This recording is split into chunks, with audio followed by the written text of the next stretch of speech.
Okay, speaking of social media, Sarah Michelle Gellar and her husband, Freddie Prinze Jr., say that their 13 and 10-year-old kids are barely allowed to look at social media. Sarah says it would be like allowing them to get tattoos. Do you agree with this?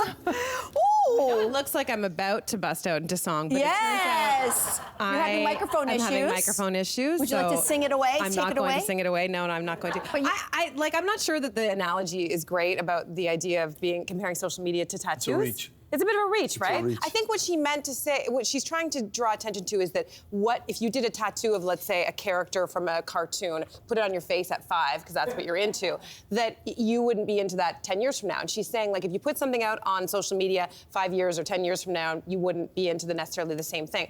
But, like, I think the bigger concern around social media and parents is being interested in likes as a value of character, about the idea of cyberbullying that can take place. Like, I have a niece who's 15, 16, and she's been on since she was around in grade 7. And I think there's been lots of opportunity for, suddenly you're seeing a party and you're not at that party. How do you find out about that? Because social media. Or I put a picture of myself up with my boyfriend or wearing this outfit and nobody liked it. Like, that kind of a mentality, we have a hard time with it at our age. So I think the idea of protecting kids from that for as long as possible is good. Are your kids on social media? Yeah, they're on social media. All of them? You've got 4? Yeah, we have 4 now. You have to understand, my eldest boy's 21 now, 21, 20. I've got a 16-year-old boy and a 12-year-old daughter. But I'll give you a wee story. A good friend of ours' daughter was, they've got this Snapchat, and they were posting pictures of the girls in the classrooms and rating them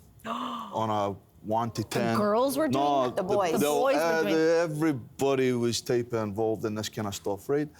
And I think, listen, I think that you have to just be having conversations with your kids. I think you have to figure out a way to make sure that they feel safe, to come talk to you when this kind of stuff happens. How was school? How was school today? How's, sitting down, having dinner together is a big thing, you know what I mean? If you come to my house, I have these places in my house called no phone zones. Oh. And it's the dinner table's one of them, you know what I mean? So I think just having communication with them, letting them talk to you. If you listen, it's funny what happens.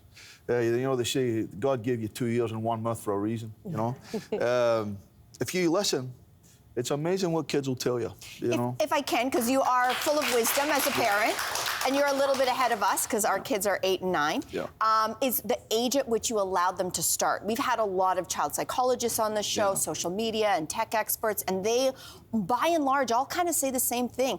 Delay as much and as long as possible the age at which you allow your kids to start on social media. Right. Because you said it, I'm a fully grown adult woman, and I have trouble with the onslaught of what's happening on social media. Can you imagine an 8 or a 9 or a 10-year-old?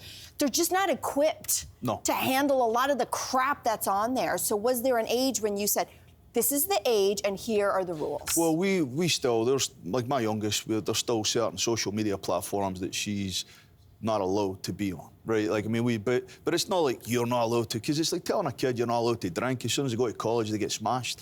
It's like, you have to just say, hey, look, here's why I don't think this is a good idea right now. And this is, so Instagram, for instance, like, I'm not going to let a 10, 11-year-old on Instagram. I mean, or the Snapchat, for instance. This is a way that the kids are communicating these days. So, short of taking away their line of communication with all their friends, you got to at least try and have it as a non-public account.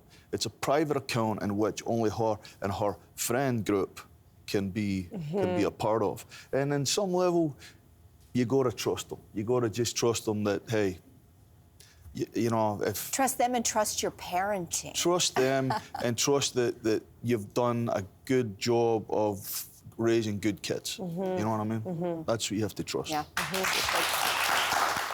Hey there, wasn't that great? Do you know where you can find some equally good content? Our YouTube page. It's filled with discussions, debates, and some laughs. Head there now, like and subscribe.